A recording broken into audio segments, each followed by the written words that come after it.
Manaqib Syekh Abdul Muhyi. Syekh Abdul Muhyi adalah ulama tarekat Syattariyah, penyebar agama Islam di Jawa Barat bagian selatan. Karena dipandang sebagai wali, makamnya di Pamijahan dikeramatkan orang. Abdul Muhyi datang dari keluarga bangsawan. Ayahnya, Sembah Lebe Artakusumah, Abdul Jalil adalah keturunan Raja Galuh, Pajajaran.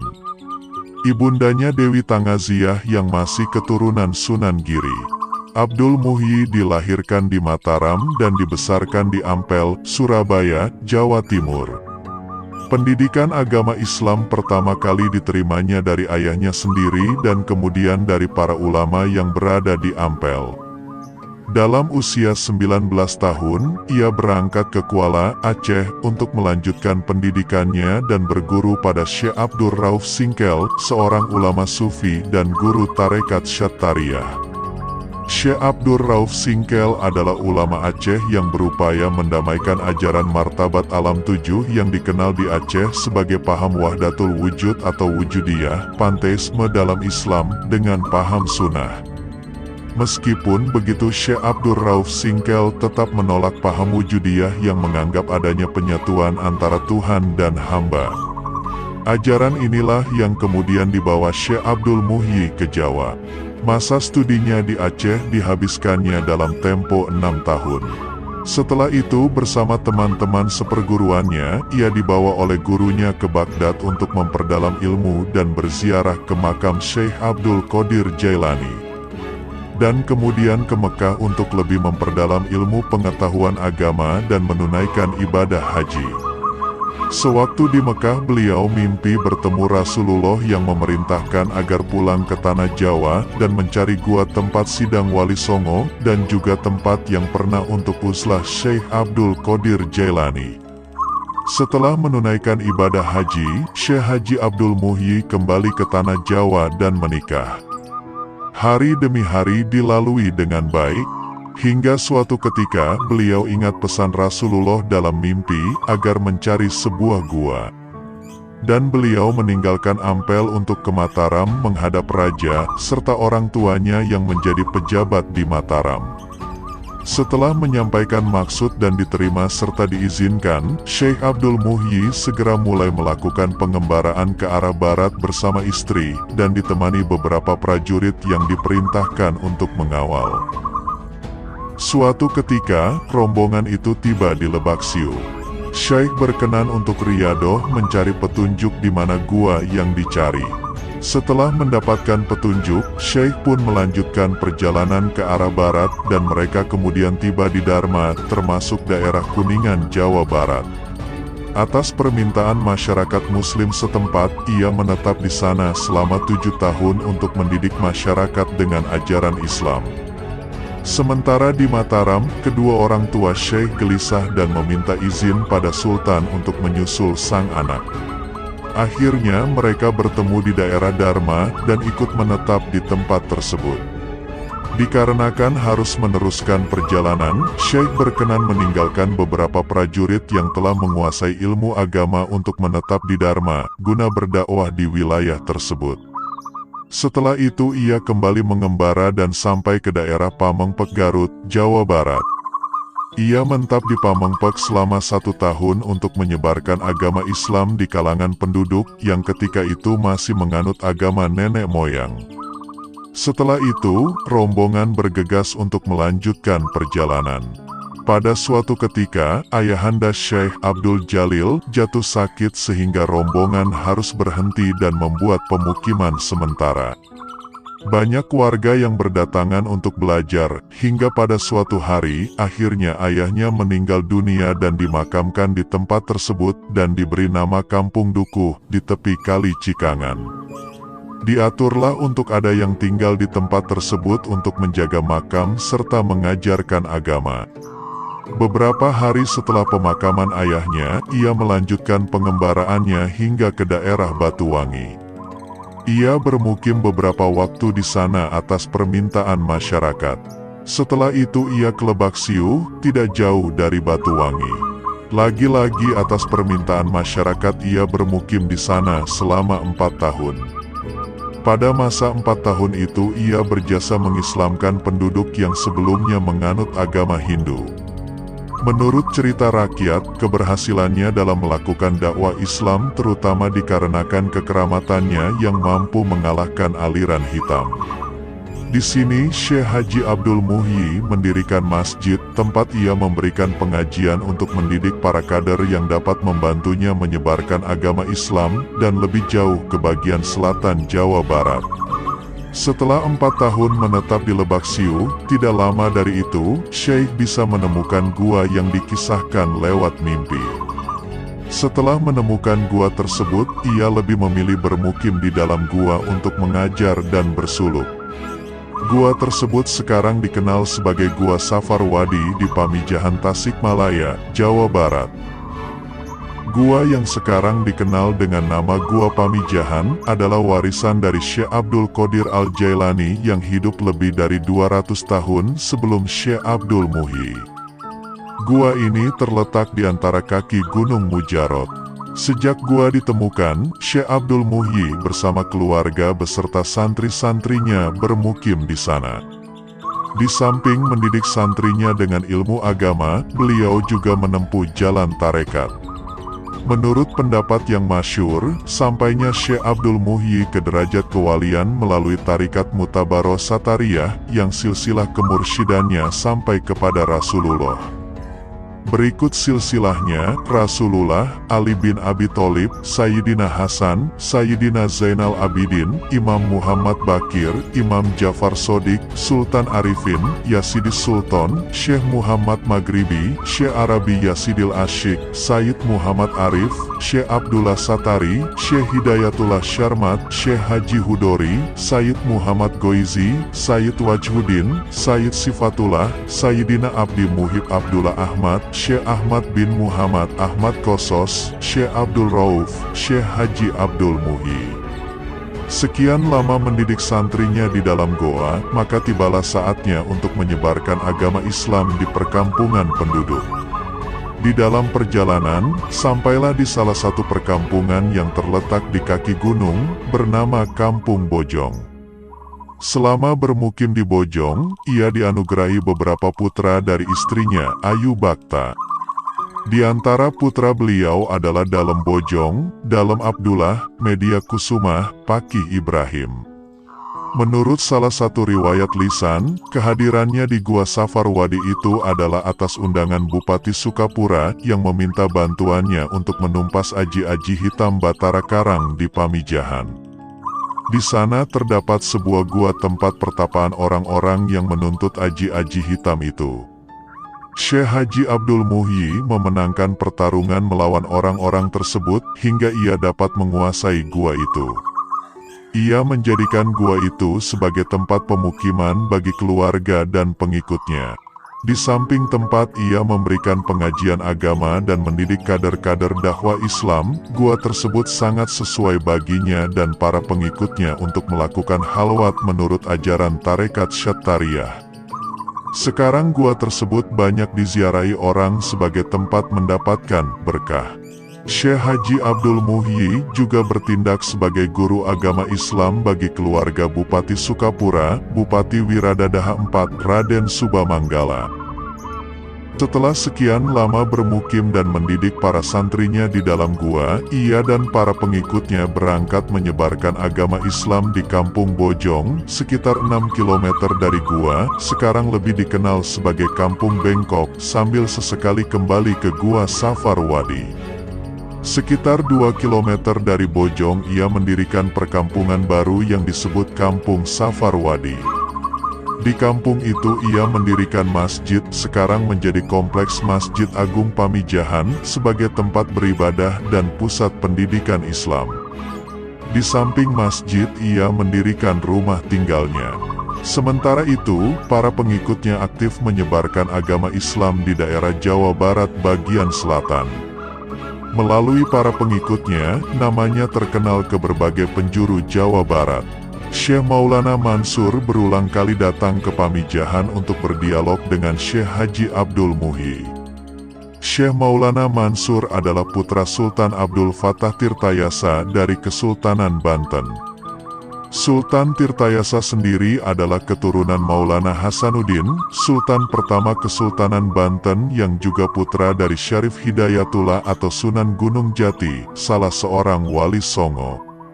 Berita tentang ketinggian ilmunya sampai ke Mataram, kemudian Sultan mengutus beberapa putra-putrinya untuk belajar pada Syekh di Pamijahan. Ketika itu bahkan menjanjikan akan memberi piagam yang memerdekakan daerah Pamijahan dan menjadikannya daerah perdikan, daerah yang dibebaskan dari pembayaran pajak. Berdasarkan keputusan Sultan Mataram itulah oleh pemerintah kolonial Belanda melalui keputusan Residen Priangan, Pamijahan sejak tahun 1899 dijadikan daerah Pasidika, daerah yang dikuasai secara turun-temurun dan bebas memungut zakat, pajak, dan pungutan lain untuk keperluan daerah itu sendiri. Makam Syekh Haji Abdul Muhyi yang terdapat di Pamijahan diurus dan dikuasai oleh keturunannya. Makamnya itu ramai diziarahi orang sampai sekarang karena dikeramatkan.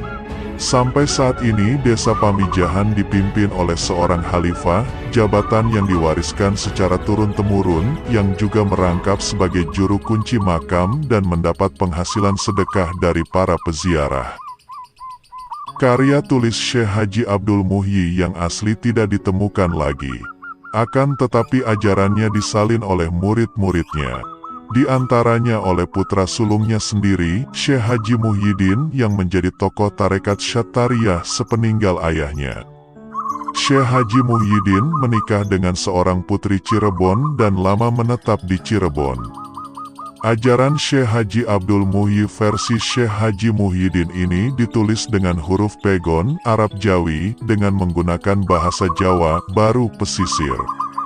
Naskah versi Syekh Haji Muhyiddin itu berjudul Martabat Kang Pitutu, Martabat Alam 7, dan sekarang terdapat di Museum Belanda. Ajaran Martabat Alam 7 ini berawal dari ajaran tasawuf Wahdatul Wujud, kesatuan wujud yang dikembangkan oleh Ibnu Arabi. Tidak begitu jelas kapan ajaran ini pertama kali masuk ke Indonesia. Yang jelas, sebelum Syekh Haji Abdul Muhyi, beberapa ulama sufi Indonesia sudah ada yang menulis ajaran ini, seperti Hamzah Fansuri, Syamsuddin As-Sumatrani dan Abdur Rauf Singkel, dengan variasi masing-masing. Oleh karena itu sangat lemah untuk mengatakan bahwa karya Syekh Haji Abdul Muhyi yang berjudul Martabat Kang Pitutu ini sebagai karya orsinilnya, tetapi besar kemungkinan berupa saduran dari karya yang sudah terdapat sebelumnya dengan penafsiran tertentu darinya. Menurut ajaran Martabat Alam 7, seperti yang tertuang dalam Martabat Kang Pitutu, wujud yang hakiki mempunyai 7 martabat, yaitu 1. Ahadiyah, hakikat sejati Allah Subhanahu wa Ta'ala, 2. Wahdah, hakikat Muhammad, 3. Wahidiyah, hakikat Adam, 4. Alam arwah, hakikat nyawa, 5. Alam misal, hakikat segala bentuk, 6. Alam ajsam, hakikat tubuh, dan 7. Alam insan, hakikat manusia. Kesemuanya bermuara pada yang satu, yaitu Ahadiyah, Allah Subhanahu wa Ta'ala. Dalam menjelaskan ketujuh martabat ini, Syekh Haji Abdul Muhyi pertama-tama menggarisbawahi perbedaan antara Tuhan dan hamba agar sesuai dengan ajaran Syekh Abdur Rauf Singkel. Orang tidak terjebak pada identiknya alam dengan Tuhan. Ia mengatakan bahwa wujud Tuhan itu kadim, azali dan abadi, sementara keadaan hamba adalah muhdas, baru. Dari 7 martabat itu, yang kadim itu meliputi martabat ahadiyah, wahdah, dan wahidiyah, semuanya merupakan martabat-martabat keesaan Allah Subhanahu wa Ta'ala yang tersembunyi dari pengetahuan manusia. Inilah yang disebut sebagai wujudullah. 4 martabat lainnya termasuk dalam apa yang disebut muhdas, yaitu martabat-martabat yang serba mungkin, yang baru terwujud setelah Allah Subhanahu wa Ta'ala memfirmankan, kun, jadilah. Selanjutnya melalui martabat 7 itu, Syekh Haji Abdul Muhyi menjelaskan konsep insan kamil, manusia sempurna. Konsep ini merupakan tujuan pencapaian aktivitas sufi yang hanya bisa diraih dengan penyempurnaan martabat manusia agar sedekat-dekatnya mirip dengan Allah Subhanahu wa Ta'ala. Melalui usaha Syekh Haji Muhyiddin, ajaran martabat 7 yang dikembangkan Syekh Abdul Muhyi tersebar luas di Jawa pada abad ke-18. Kesaktian Syekh Abdul Muhyi. Pada suatu hari Syekh Abdul Muhyi dan Maulana Mansyur berada di Mekah dan hendak pulang ke Jawa. Mereka berdua berunding, barang siapa yang sampai dulu di Jawa hendaklah menunggu di tempat yang telah disepakati.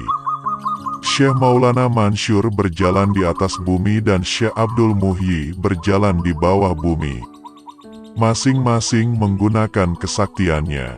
Ketika Syekh Abdul Muhyi berjalan di bawah laut, tiba-tiba beliau kedinginan lalu berhenti. Sewaktu hendak menyalakan api untuk merokok, tiba-tiba sekelilingnya menjadi gelap dikelilingi kabut dan kabut itu semakin tebal. Maka beliau teringat bahwa merokok itu perbuatan makruh dan dirinya merasa berdosa. Akhirnya beliau segera bertaubat minta ampunan dari Allah, seketika itu kabut hilang dan perjalanan pun dilanjutkan. Dan mulai saat itu Syekh Abdul Muhyi meninggalkan rokok, bahkan bisa dikatakan mengharamkan rokok untuk dirinya, sedang untuk keluarga dan pengikutnya dilarang merokok bila berdekatan dengannya. Karena itu sampai saat ini di daerah Pamijahan dilarang merokok kecuali di tempat yang telah ditentukan. Pada suatu hari beliau jatuh sakit. Ketika malaikat maut datang menjemput, Syekh Abdul Muhyi berpesan kepada istri dan putra-putrinya. "Wahai anak dan istriku yang tersayang, hendaklah kamu sekalian bertakwa kepada Allah. Berbaktilah kepada orang tua yang telah melahirkan dan membesarkanmu, hormati dan muliakanlah tamumu, bicaralah dengan benar, senangkanlah orang lain, sekalipun kamu tidak dapat menyenangkan orang, janganlah berbuat yang menyusahkannya, kasihanilah orang kecil, hormatilah orang yang besar dan hargailah sesamamu. Hiduplah di dunia ini seakan mau melintasi jurang yang penuh dengan duri." Pada hari Senin tanggal 8 Jumadil Awal tahun 1151 Hijriah, 1730 Masehi ba'da sholat subuh, beliau pergi untuk selamanya menghadap Allah Subhanahu wa Ta'ala dalam usia 80 tahun. Jenazah ulama besar ini dimakamkan di Pamijahan. Hingga saat ini banyak orang berduyun-duyun berziarah ke makamnya sambil membacakan doa, sebagai wujud kecintaan terhadap Syekh Abdul Muhyi, seorang waliullah yang telah berjuang menyebarkan agama Islam di tanah air dan Jawa Barat pada khususnya. Sebagian karomah Syekh Abdul Muhyi. 1. Suatu hari ada orang yang dikejar-kejar sekawanan lebah, lari meminta pertolongan Syekh Haji Abdul Muhyi. Kemudian Syekh Haji Abdul Muhyi berseru kepada kelompok lebah itu, "Kenapa kalian lebah bersikap begitu kepada manusia? Apakah kalian tak mengerti di dalam tubuh manusia lahir dan batin adalah Thauf la ilaha illa Allah?" Lebah-lebah itu langsung mati. Lalu tubuh orang itu seperti keluar asap. Ia selamat tanpa bekas luka apapun. 2. Ada seseorang membawa istrinya yang buta setelah melahirkan. Kemudian dia menemui Syekh Haji Abdul Muhyi untuk minta kesembuhan. Oleh Syekh Haji Abdul Muhyi, mereka diajak zikir, membaca kalimat tahlil la ilaha illa Allah sebanyak 165 kali di masjid. Tak berapa lama wanita yang buta itu pun sembuh. 3. Di waktu yang lain, seseorang membawa anak yang terkena stroke, tubuhnya mati separuh untuk menemui Syekh Haji Abdul Muhyi. Kemudian diajak oleh Syekh Haji Abdul Muhyi berzikir kalimat tahlil sebanyak 165 kali. Akhirnya setelah itu anak yang stroke tadi sembuh total. 4. Ada lagi orang yang tidak bisa tidur selama 11 hari dan minta tolong kepada Syekh Haji Abdul Muhyi. Orang itu juga diajak berzikir sebanyak 165 kali dan lagi-lagi orang tadi akhirnya bisa tidur. 5. Syekh Haji Abdul Muhyi juga menolong orang lewat karamahnya untuk memperbanyak hasil panen dan ternak kerbau. 6. Syekh Haji Abdul Muhyi juga dikenal kesaktiannya. Beliau mengalahkan 2 tukang sihir sakti dan kemudian 2 penyihir itu menjadi murid-muridnya.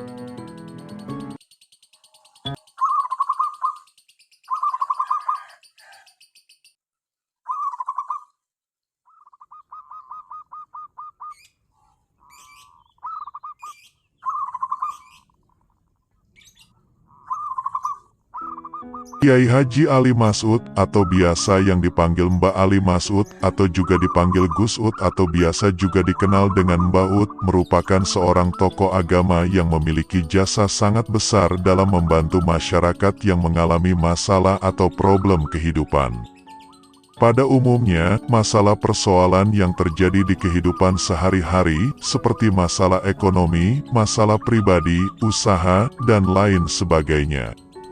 Ali Mas'ud dikenal masyarakat karena kelebihan yang beliau miliki yang tidak dimiliki oleh manusia biasa pada umumnya. Kelebihan yang diberikan Allah Subhanahu wa Ta'ala. Beliau seringkali diminta bantuan doa oleh masyarakat untuk mengatasi problem kehidupan. Masyarakat yakin bahwa orang yang memiliki kelebihan, doanya mustajab atau terkabul karena dekat dengan Allah Subhanahu wa Ta'ala. Nama Ali Mas'ud pada awalnya adalah Mas'ud saja. Nama Ali di depan nama Mas'ud adalah nama yang ditambahkan setelah beliau menunaikan rukun Islam yang kelima yakni haji. Sejak itulah nama beliau menjadi Kiai Haji Ali Mas'ud. Kiai Haji Ali Mas'ud dilahirkan di Pondok Pesantren Sono Desa Sidokerto Kecamatan Buduran Sidoarjo. Tanggal dan tahun kelahiran beliau tidak diketahui secara pasti.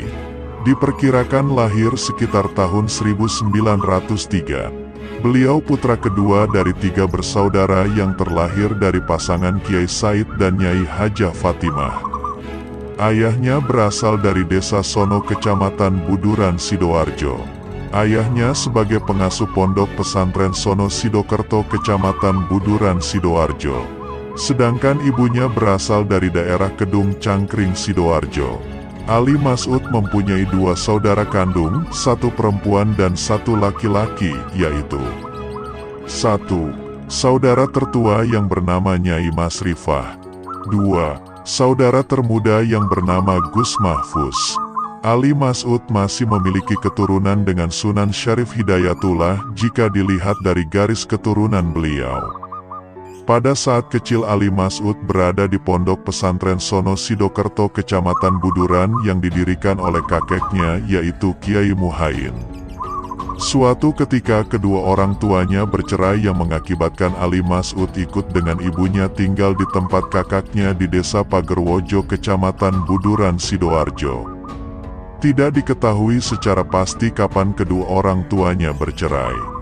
Diperkirakan pada saat Ali Mas'ud remaja yaitu usia antara 17 sampai 20 tahunan. Kegiatan Ali Mas'ud pada saat mudanya tidak begitu nampak. Sebab beliau tumbuh sebagai manusia biasa dan tidak lagi tinggal di pesantren sejak kedua orang tuanya bercerai. Ali Mas'ud menikah beberapa kali. Hal ini dikarenakan setelah menikah, bercerai dan ada yang ditinggal meninggal oleh istrinya.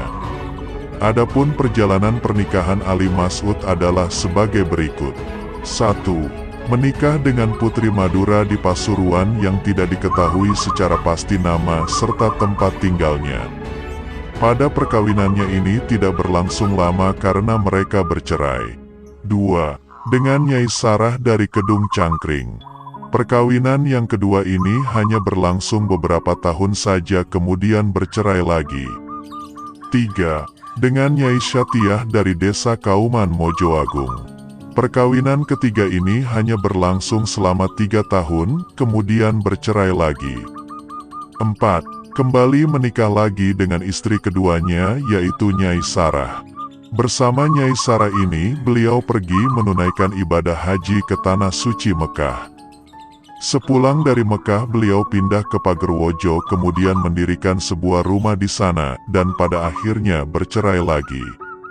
5. Kemudian nikah lagi dengan Buning dari Kedung Cangkring yang masih memiliki hubungan saudara dari pihak ibunya. Pernikahan ini bertahan selama 10 tahun dan pada akhirnya istrinya meninggal. 6. Setelah Buning meninggal dunia, Mbak Ali Mas'ud menikah lagi dengan Nyai Dewi yang berasal dari Daleman Sidoarjo. Pernikahan dengan Nyai Dewi hanya berlangsung selama 8 bulan dikarenakan Ali Mas'ud meninggal dunia. Dari keterangan tersebut dapat disimpulkan bahwa Ali Mas'ud menikah, bercerai kemudian menikah lagi dikarenakan mencari keturunan atau anak. Hingga akhir hayatnya pun Ali Mas'ud tidak memiliki keturunan satupun. Dari semua pernikahan itu pula tidak diketahui secara pasti tahun pernikahannya. Beliau meninggal di Daleman Sidoarjo pada hari Selasa Pahing tanggal 10 Juni tahun 1980 yang bertepatan dengan tanggal 26 Rajab 1401 Hijriah dan dimakamkan pada hari Rabu Pon pada tanggal 11 Juni tahun 1980 yang bertepatan dengan tanggal 27 Rajab 1401 Hijriah di pemakaman umum Desa Pagerwojo Sidoarjo. Pada proses pemakaman Ali Mas'ud akan dimakamkan, sempat terjadi perebutan tempat persemayaman terakhir beliau yakni antara keluarga Nyai Dewi, keluarga besar Ali Mas'ud itu sendiri dan keluarga Buning yang berasal dari Kedung Cangkring.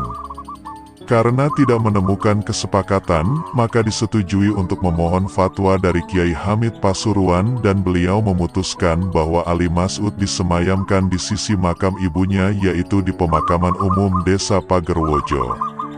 Adapun fatwa dari Kiai Hamid pada waktu itu adalah ibumu, ibumu, ibumu. Ali Mas'ud disemayamkan di samping makam ibunya.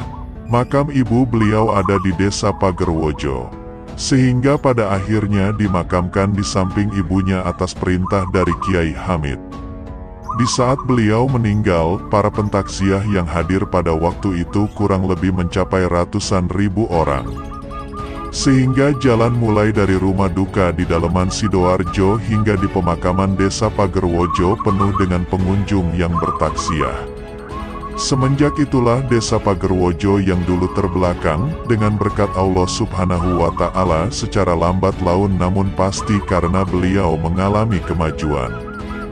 Hingga mantan Presiden Republik Indonesia Kiai Haji Abdurrahman Wahid, Zainuddin MZ pun pernah singgah dan berziarah ke makam beliau. Masyarakat Desa Pagerwojo dan masyarakat umum meyakini bahwa beliau adalah salah satu walinya Allah Subhanahu wa Ta'ala. Karakter pribadi. Jika disebut nama Ali Mas'ud atau Gus Ud, orang yang pernah bergaul dengan beliau akan teringat dengan sosok beliau yang bertubuh kecil dan pribadi yang sederhana, namun memiliki sikap yang tegas dan bijaksana. Beliau tidak pernah berbicara apabila yang dibicarakan itu tidak perlu dibicarakan. Hal ini dikarenakan beliau selalu dalam keadaan berzikir dan seluruh tubuh beliau selalu berzikir kepada Allah Subhanahu wa Ta'ala, sehingga pembicaraan yang tidak ada tujuan dan tidak mengandung manfaat beliau tidak pernah melakukannya. Kegemaran beliau adalah seni hadra atau yang biasa dikenal dengan banjari. Orang atau masyarakat yang membawa nilai kebaikan dan ibadah kepada Allah Subhanahu wa Ta'ala serta yang membawa manfaat di dunia maupun di akhirat. Seperti seni hadrah, acara haul, pengajian agama, dan lain sebagainya. Beliau tidak pernah ikut dalam perkumpulan yang di dalam perkumpulan tersebut banyak membawa kemudaratan dan tidak memiliki manfaat yang jelas.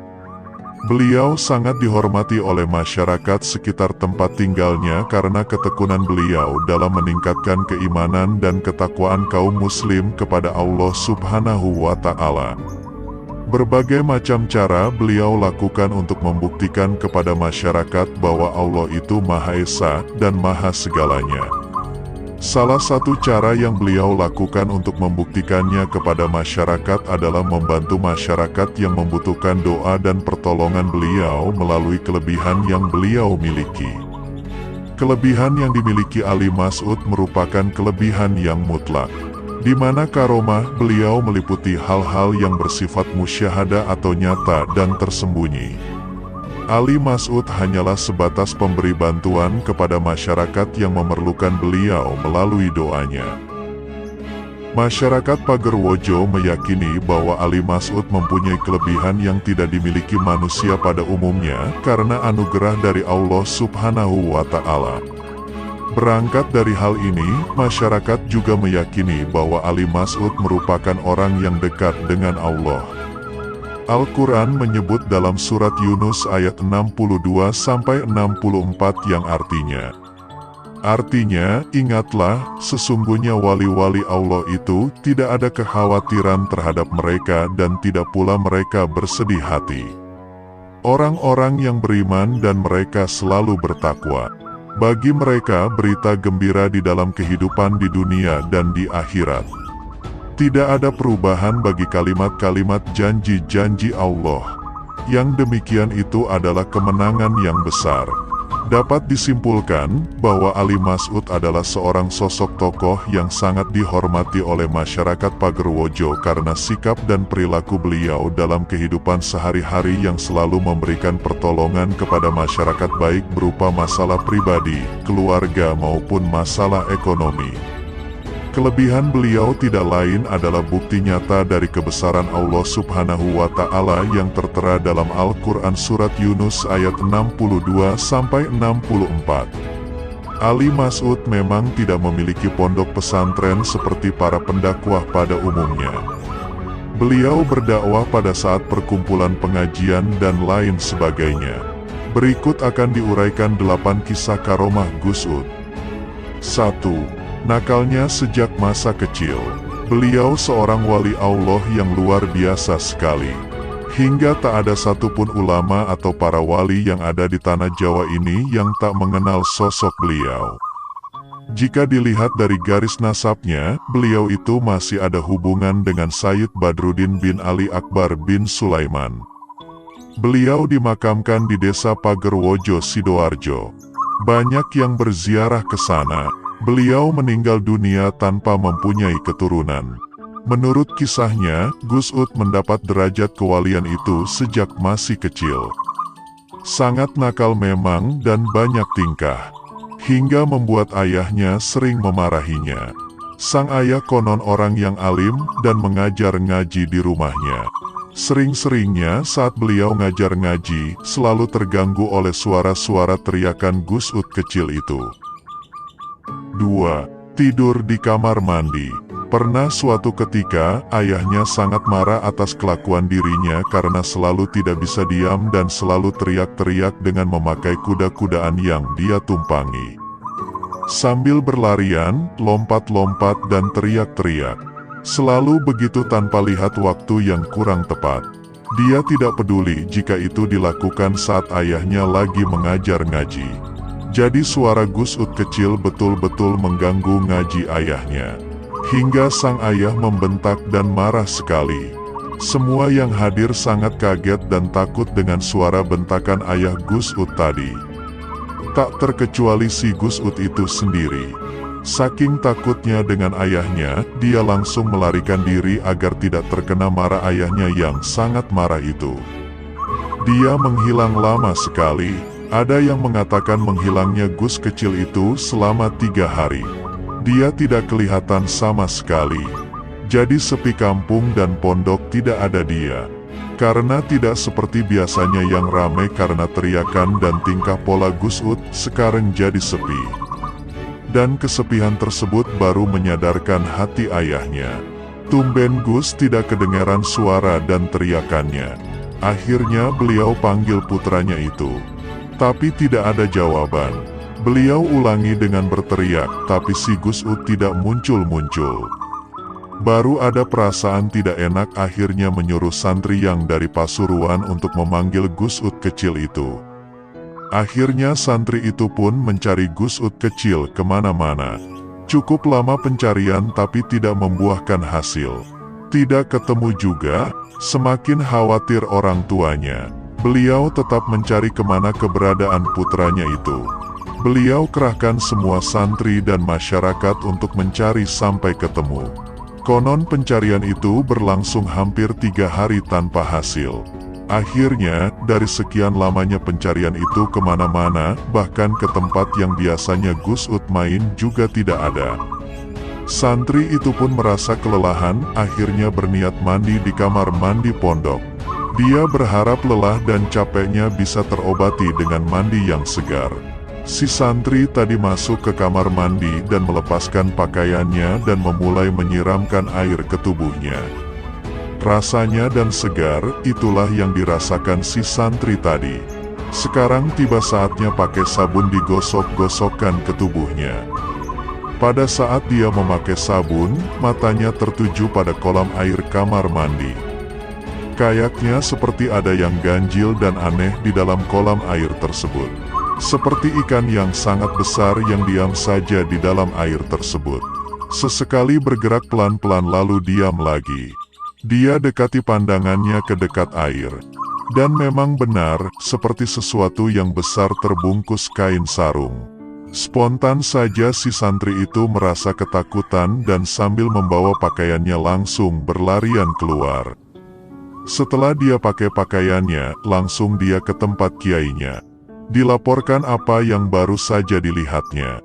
Sang kiai pun merasa heran dan penasaran, kemudian ikut santri tadi menuju kamar mandi. Karena heboh, banyak santri lainnya dan masyarakat yang ikut juga. Sampailah semuanya di kamar mandi yang dimaksud. Segera kiainya mendekati kolam tersebut, seraya dilihatnya dalam-dalam. Memang benar terdapat seperti apa yang diceritakan santri tadi. Segera sang kiai mengambil kayu yang agak panjang untuk menyentuh sesuatu yang di dalam air tersebut. Saat tersentuh kayu tersebut, sesuatu itu bergerak-gerak tidak cepat. Tiba-tiba terbuka bungkusnya yang ternyata sarung yang seperti dipakai selimut.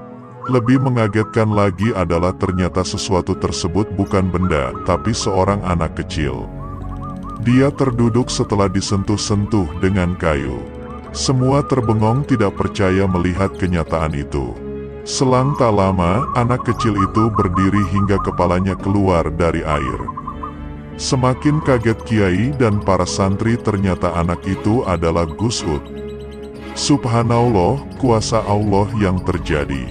Langsung kiai tadi dengan heran bertanya, "Kamu ngapain di situ, dalam air Mas Ud?" tanya kiai. "Tidur ayah, ngantuk," jawab Gus Ud kecil santai. "Hah, sejak kapan kamu di dalam air itu?" tanya kiai lagi.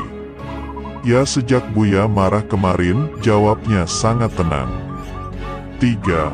Ngajar ngaji mengganti sang ayah.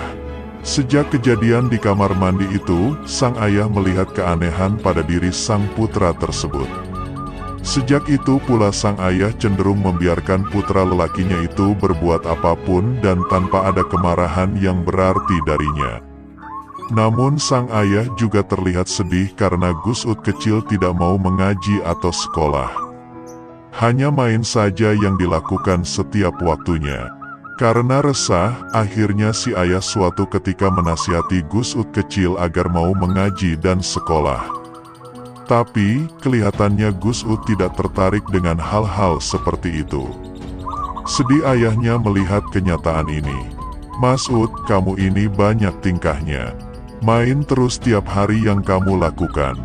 Kapan ngajinya Mas Ud? Makanya sampai sekarang kamu tidak bisa ngaji," tegur ayahnya. Mas Ud diam saja dengan ejekan ayahnya barusan lalu dia pergi main lagi. Hari ini saatnya ayah Gus Ud mengajar ngaji di pesantrennya. Biasanya sehabis sholat Isya para santri dan masyarakat pada berkumpul untuk ikut pengajian ayah Gus Ud. Beliau mau siap-siap berangkat. Beliau menuju ke meja untuk mengambil kitab yang akan diajarkan. Tapi ternyata kitab itu raib, hilang entah kemana. Beliau cari kemana-mana, tetap tidak ketemu.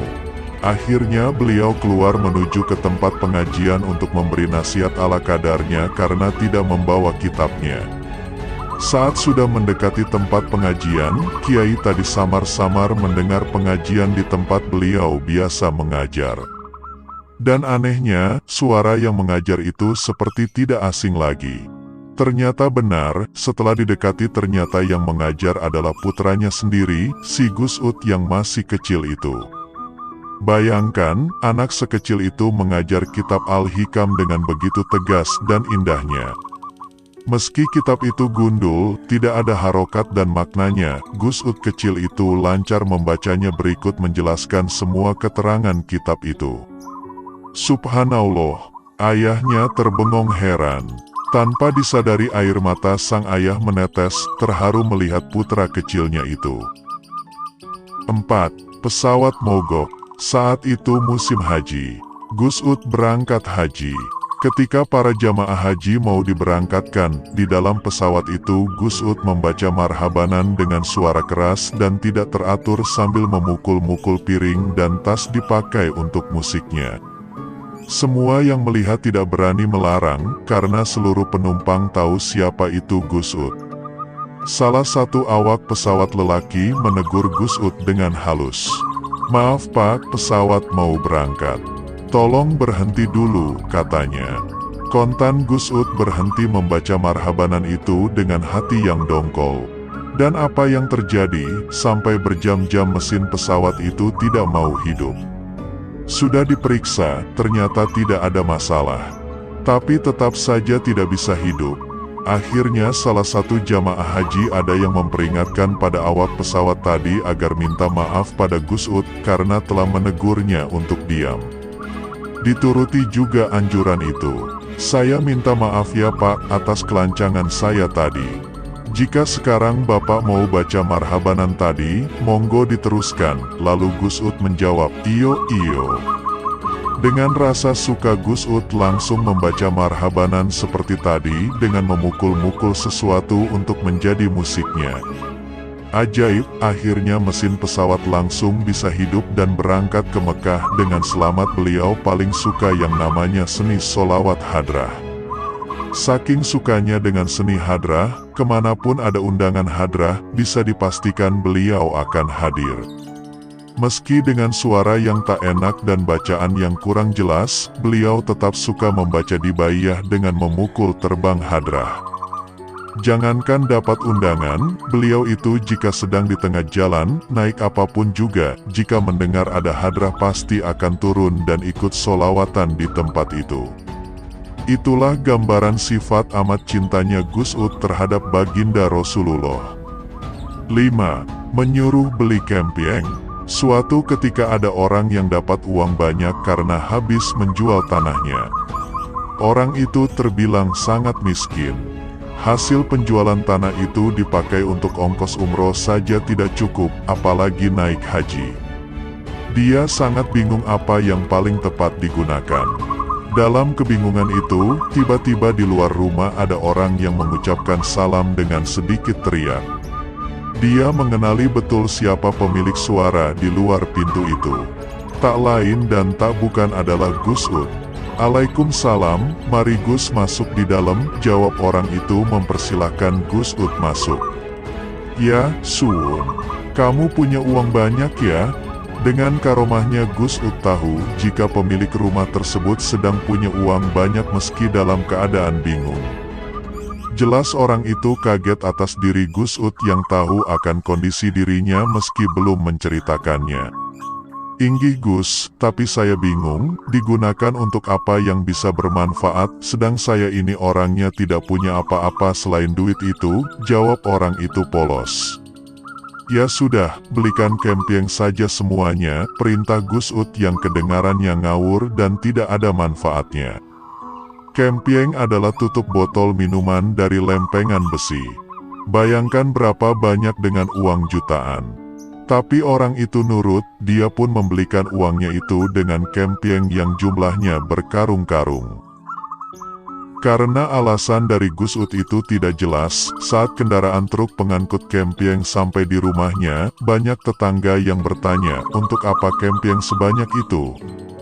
Dia tidak bisa menjawab apa-apa atas pertanyaan para tetangga dan teman-temannya itu.